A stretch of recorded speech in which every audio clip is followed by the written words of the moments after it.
Well, good evening. Welcome to PJ Net as we celebrate our weekly support our troops #rally as we aim my camera. Or maybe it'd be easier if I move. How's that? Okay. Hey, folks, it has been a great evening thus far as we are celebrating and paying tribute to our troops who are out there and their families sacrificing for our freedoms. And we are very fortunate tonight to have some guests. I want you to make note of and bookmark the website understandingthethreat.com. We will only be able to scratch the surface of what is being discussed there. But you should go there and browse around and find out more than we will be able to cover tonight. Now, with that, we have both the president and the vice president of understandingthethreat.com. Let me bring them into our studio. And on the right, you will see John Guandolo. He is the president. And on the left, you will find Chris Gaubitz. And he is the vice president. They are both joining us by way of Skype. Gentlemen, thank you both for sharing your time with us tonight. John, we'll start with you. Sir. We are, in fact, celebrating and paying tribute to our troops that are abroad defending us against the terrorist threat. That's overseas. That's over there. Here in our own country, we have the Department of Homeland Security, which, other than checking out our junk at the airport, they are protecting us against the terrorist threat here within our borders. So we've got the concentric circles out there abroad. We've got a perimeter of defense here, and that should be enough, right? Well, no, not at all. And first of all, I'd like to, while I appreciate being a combat veteran and former active duty military officer, I am grateful for my brothers and sisters in arms and what they're doing. But as of right now, our U.S. government has not identified the enemy, nor have we put together a strategy to defeat the enemy in this war. So everything we're doing in this battle overseas is having either no strategic effect or is in fact a problem, because we're actually taking actions without understanding the enemy. So if we transfer that back to DHS and the homeland, it's actually even worse. We know these few things to start off the discussion. Number one, the largest terrorism financing and Hamas trial in American history, the United States versus the Holy Land Foundation for Relief and Development, adjudicated in Dallas, Texas in 2008, revealed that all of the prominent Islamic organizations in the United States are a part of a network of jihadis, or terrorists, if you will, whose stated objective is to wage civilization jihad until the entire world is under Islamic law. And those include groups like the Islamic Society of North America, Muslim Student Association, Muslim American Society, Council on American Islamic Relations, which is actually Hamas, and many others. And yet these are exclusively the groups that our government is working with at the leadership level to create strategies to deal with the quote-unquote terrorist threat. And then the second big part of that is 100% of Islamic doctrine obliges jihad until the entire world is under Islamic rule.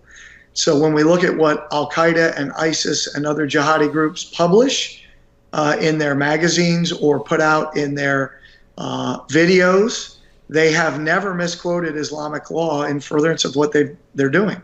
So like tonight, the explosion in Manchester, England, which appears to be a martyrdom operation by Muslims who blew up bombs they were wearing or carrying, those are lawful under Sharia. And until we identify that Islam and its doctrine is the threat to the West, we will not only will we not win, we are going to lose. And the more you understand how far down the road they are, the clearer it is that we are losing badly here in the United States. So we have a strategic problem, we have a tactical problem, and one of the things that your organization is doing is finding that next concentric circle, working with agencies other than the United States military, working with agencies other than the Department of Homeland Security. What's the next layer? How do we put another layer of protection, another tripwire to mitigate the terrorist threat here in our own country? Well, what we're finding is we're the only organization in the country giving law enforcement, local and state law enforcement, and federal law enforcement, when they'll listen, actual tools to proactively find jihadis, map out the jihadi network or terrorist network, if you will, in their area, and giving them tools at the state level and local level to investigatively dismantle the threat.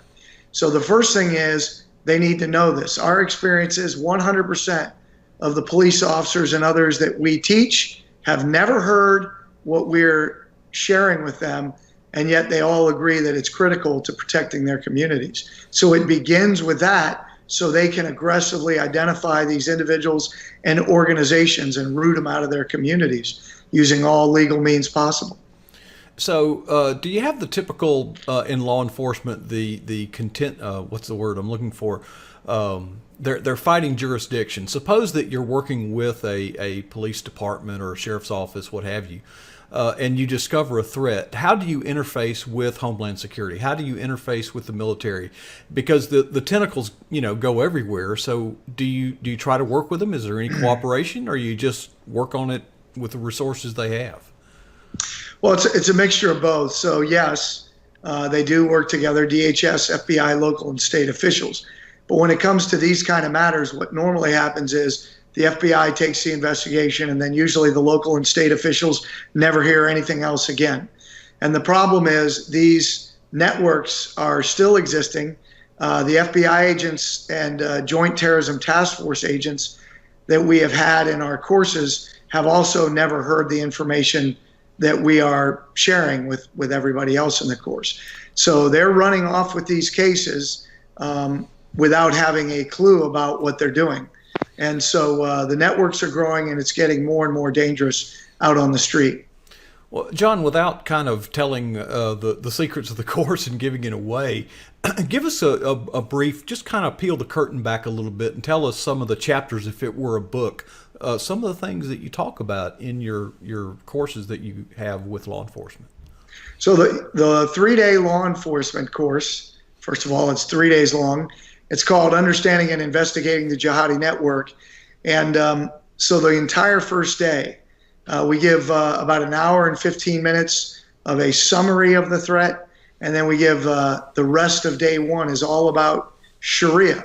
Since it is the stated doctrine that 100% of our enemy says they're relying on to do what they're doing, whether it's the 9/11 hijackers, this bombing today in Manchester, the killing of a police officer in Denver, or killing of people by Muslims in Fort Lauderdale or San Bernardino or Orlando or Fort Hood or, name it, Chattanooga.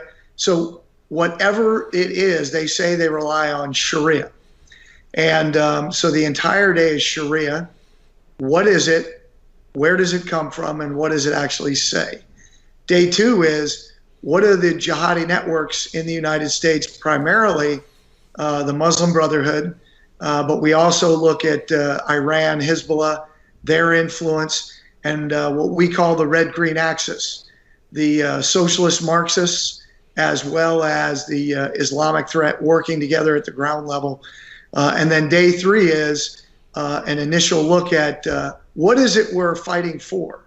We spend 2 days talking about what we're fighting against, but what is it we're fighting for? So we do an opening session on the founding principles as it relates to law and government.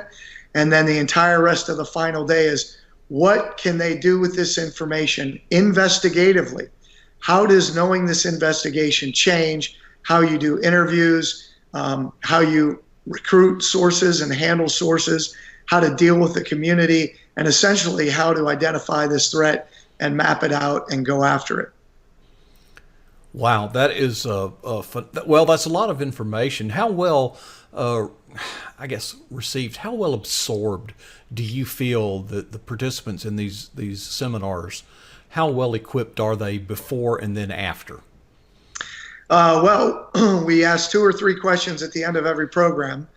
And we just finished a program last Thursday in Phoenix, Arizona at the Mesa Police Department, which was heavily protested by the ACLU, the Southern Poverty Law Center, the Anti-Defamation League, all of the local media just about in the Phoenix area, as well as Hamas doing business as CARE and some religious organizations, Jewish and Christian. And yet, 100% of the approximately 100 police officers, including leaders of some organizations in law enforcement, said they've never heard the information, and 100% of them said it's critical to protecting their community. And we actually published an article today that has links to our radio broadcast. You can go to worldviewradio.com and just find my name there and click it and listen. And from about the 8-minute mark to the 11-minute mark, you can actually listen to police officers who went to the course telling you what I just said. Some of them, 2 of them in particular. One gentleman says, I spent 20 years in the Air Force and I've been in law enforcement for 17 years, never heard any of this. Another guy says, I've been in the military 17 years, law enforcement 13, never heard any of this. So that's what we're talking about. And that's the response we get from nearly everybody in law enforcement that we teach. John, that's outstanding. Hey, folks, listen, Chris has been very, what's the word I'm looking for? Patient. And Chris does have a story to tell, because there is another layer of those concentric circles more at the cultural level, and Chris is going to have a lot to say about that when we're just going to take a short break here, and when we come back we will hear from Chris, and we will see you on the flip side. Hang on.